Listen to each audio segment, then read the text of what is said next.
I want you to imagine something. It is late at night. The world is quiet. Everyone around you is sleeping, but you are here.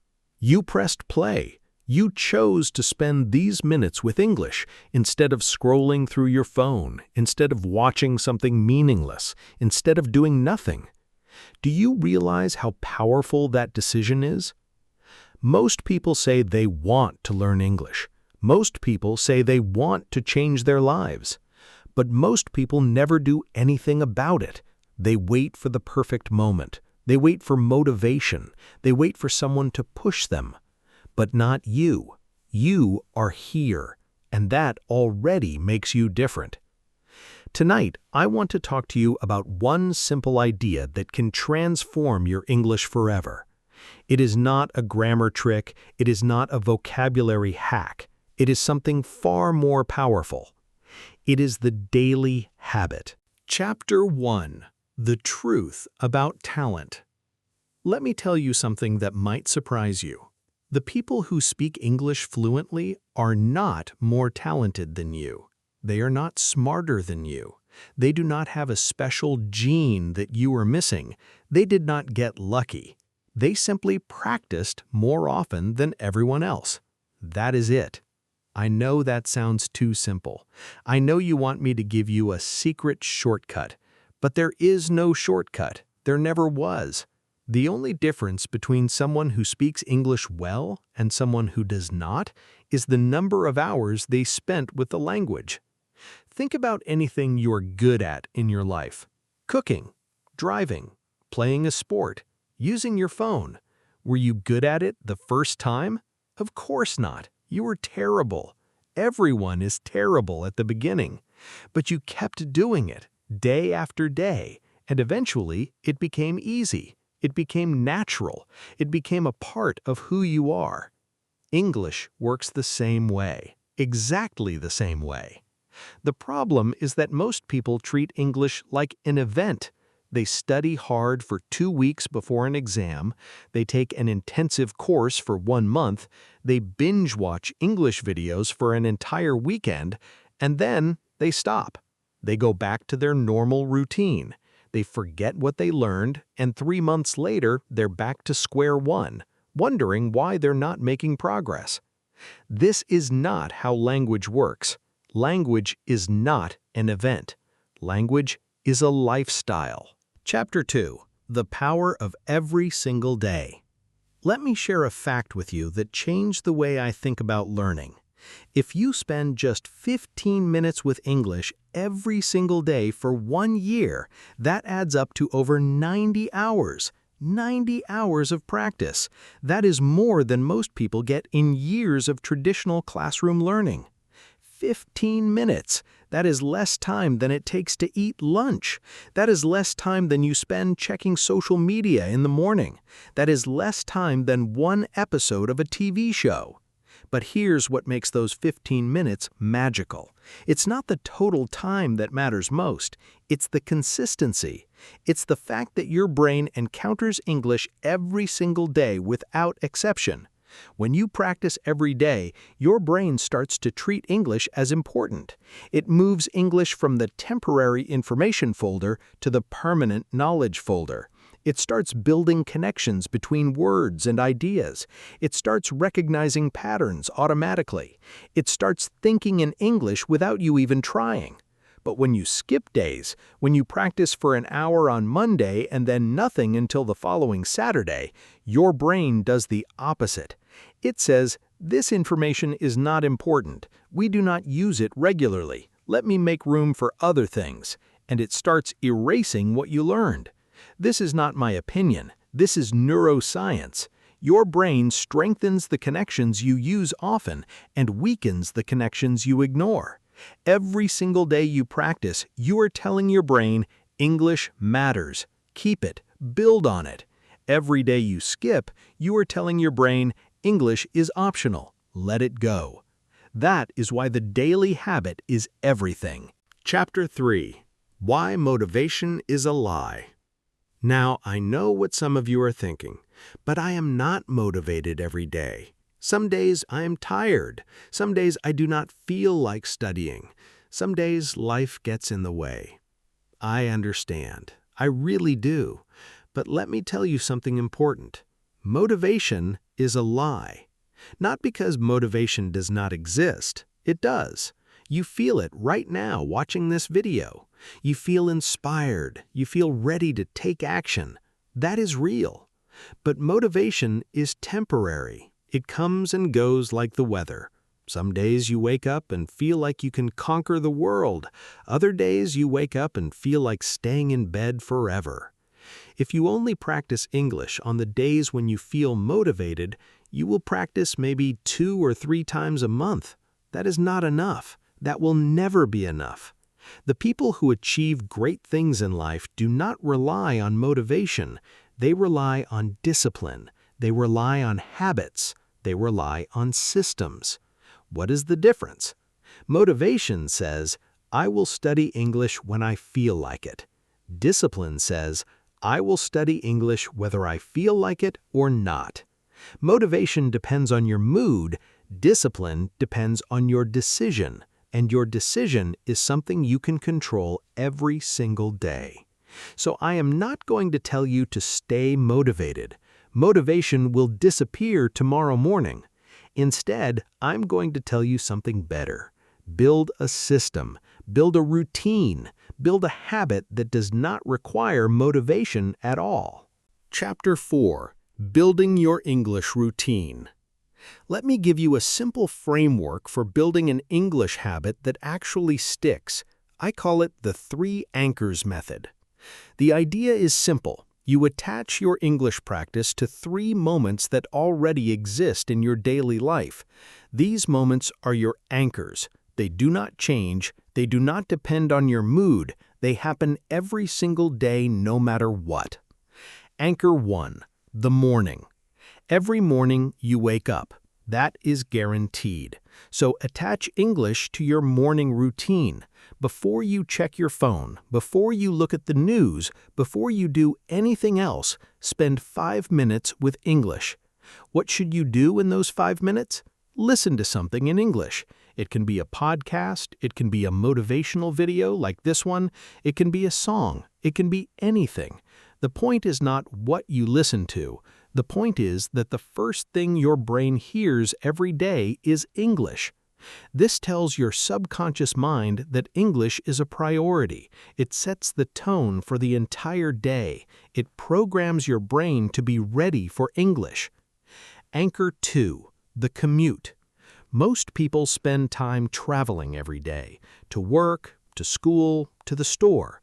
This time is usually wasted. People stare at their phones or listen to music they have heard 1,000 times before. Take that time and turn it into your English classroom. Listen to an English podcast during your commute. Listen to an audiobook in English. Have a conversation with an AI practice partner through your headphones. Turn dead time into learning time. If you commute 30 minutes each way, that is 1 hour of English practice every single day. 1 hour for free without adding anything extra to your schedule.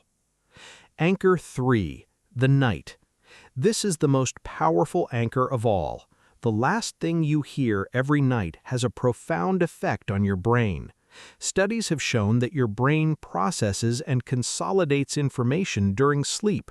Whatever you feed your brain before sleeping, it will work on throughout the night. So make the last thing you hear every night something in English.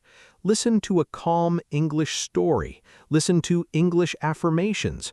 Listen to a gentle English conversation. Keep the volume low. Let the words wash over you. Do not stress about understanding every word. Just let your brain absorb the sounds, the rhythm, the patterns. Over time, this single habit will do more for your English than hours of textbook studying, because your brain will be processing English for 8 hours every night while you sleep. That is 8 hours of free practice, 8 hours of your brain building connections, strengthening neural pathways, and making English feel more and more natural. 3 anchors: morning, commute, night. 5 minutes here, 30 minutes there, 10 minutes before bed. That's 45 minutes of daily English practice, and you barely have to change anything about your life. Chapter 5. The Identity Shift. Now I want to talk about something deeper, something that most English teachers will never tell you.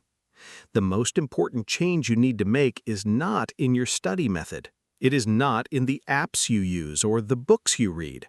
The most important change is in how you see yourself.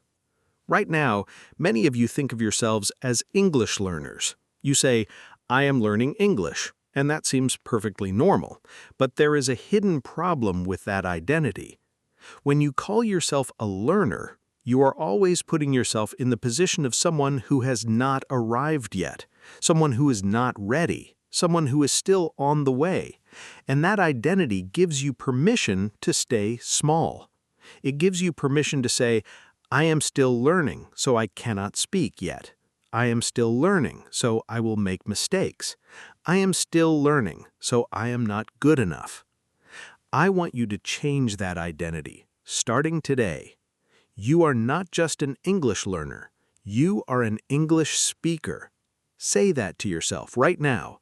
I am an English speaker. It does not matter if you only know 100 words. It does not matter if your grammar is not perfect. If you can say even one sentence in English, you are an English speaker. That is a fact. And when you start seeing yourself as an English speaker, everything changes. An English speaker does not wait for permission to speak. An English speaker practices every day because that is what speakers do. An English speaker makes mistakes and keeps going because that is part of speaking. This is not just positive thinking. This is identity-based habit building. When your habits are connected to who you believe you are, they become unbreakable. You do not brush your teeth every morning because you are motivated to brush your teeth. You brush your teeth because you are a person who brushes their teeth. It is part of your identity. Make English part of your identity, not something you do, something you are. Chapter 6. The Compound Effect. Let me paint a picture for you. Imagine two people. Let us call them Sarah and Kenji. Sarah is excited about learning English. She buys an expensive course. She studies for 4 hours on Saturday. She feels great. But during the week, she is too busy. She does not practice at all. The next Saturday, she studies for another 4 hours, then nothing for another week. She does this for 6 months. Total practice time, about 100 hours, spread over 26 sessions. Now look at Kenji. He does not buy any course. He simply listens to 15 minutes of English every morning, practices speaking for 10 minutes during his lunch break, and listens to an English story before bed every night. That's about 40 minutes a day. He does this every single day for 6 months. Total practice time, over 120 hours, spread over 180 sessions. Who do you think speaks better English after 6 months? It is not even close. Kenji wins by a massive margin, not because he practiced more total hours, but because his brain encountered English every single day. His brain had 180 opportunities to build connections, compared to Sarah's 26. His brain treated English as permanent, essential information. Sarah's brain treated it as temporary, weekend information. This is the compound effect. Small, consistent actions produce extraordinary results over time. A tiny daily habit beats an intense occasional effort every single time. And here's the beautiful thing about the compound effect. You don't see it working at first. For the first few weeks, you feel like nothing is changing. You listen every day, but you don't feel more fluent. You practice every day, but you still make the same mistakes. This is normal. This is where most people quit. They say, "It's not working, I'm wasting my time." But underneath the surface, incredible things are happening. Your brain is rewiring itself. It's building new pathways. It's strengthening connections. It's preparing for a breakthrough. And then one day, without warning, it happens. You understand a sentence that used to confuse you. A word comes to your mouth before you even think about it. You catch yourself thinking in English without trying.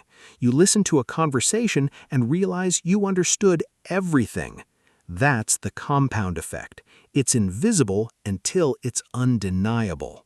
Chapter 7. What to do when you miss a day.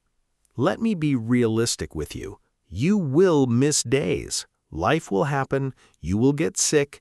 You will have emergencies. You will have days so exhausting that even 15 minutes feels impossible.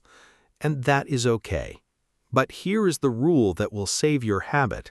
Never miss 2 days in a row. 1 day off is a rest. 2 days off is the beginning of a new pattern.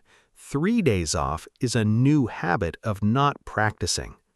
When you miss 1 day, do not punish yourself. Do not feel guilty.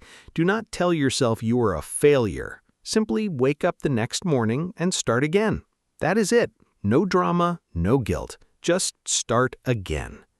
The most successful people in the world are not the ones who never fall. They are the ones who get back up faster than everyone else.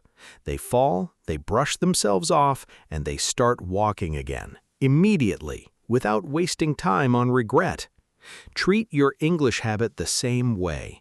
You missed yesterday? Fine, it is gone. You cannot get it back. But today is here. Today is yours. What are you going to do with it? Chapter 8. The Night Listener. I want to tell you about a man named Ahmet. He lives in a busy city. He works long hours. He has a family. He has responsibilities. He has almost no free time. When Ahmet decided he wanted to improve his English, he looked at his schedule and felt hopeless. He had no time for classes. He had no time for textbooks. He had no time for study groups.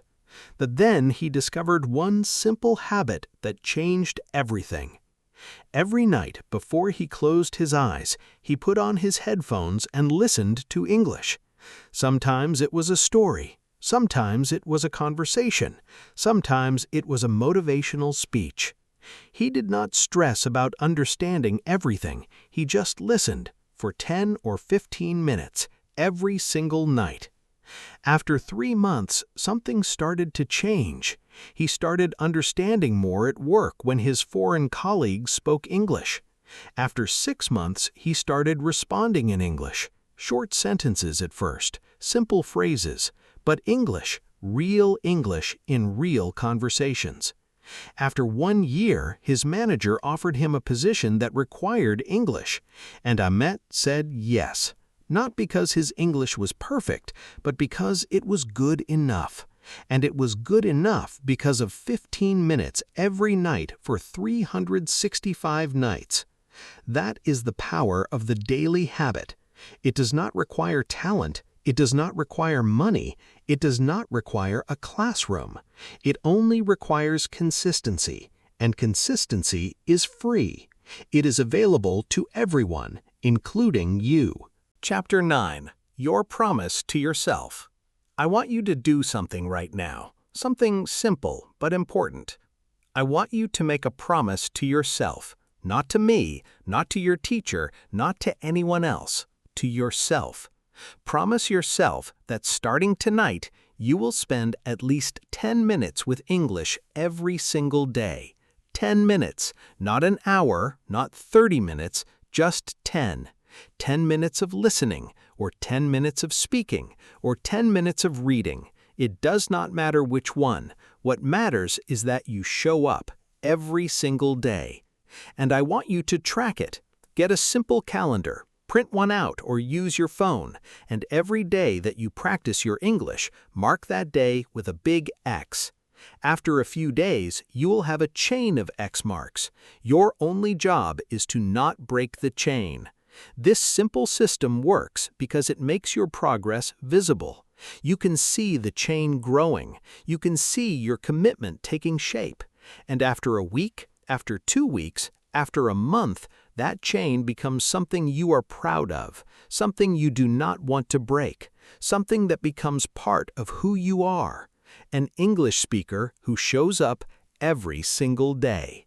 Chapter 10: The Quiet Hours That Change Everything. Before I let you go tonight, I want to leave you with one final thought. The hours between midnight and morning are quiet hours. The world is not watching. Nobody is judging you. Nobody is grading you. In these quiet hours, it is just you and the language. And in these quiet hours, something beautiful happens. Without the pressure of being perfect, without the anxiety of being watched, you start to relax. You start to absorb. You start to let English into your mind naturally, the way children do, without force, without stress, without fear. These quiet hours, the ones where you listen before you sleep, the ones where you repeat a sentence softly to yourself, the ones where you let English stories fill the silence, these are the hours that will change your life. Not because they are dramatic, not because they are intense, but because they are consistent, because they happen again and again and again, because you show up for them even when nobody is watching. The world will never know about these quiet hours. Your friends will not see them. Your family might not understand them. But one day, when you speak English with confidence and someone asks you how you did it, you will smile and think about these nights. These nights when you chose to grow instead of sleep. These nights when you chose progress instead of comfort. These nights when you chose your future over your present. You are building something right now, something invisible, something powerful, something that will open doors you cannot even imagine yet. So keep going, keep listening, keep showing up every single day, every single night. I believe in you, and your future self will thank you for these quiet, powerful hours. I will see you in the next video. Good night and sweet English dreams.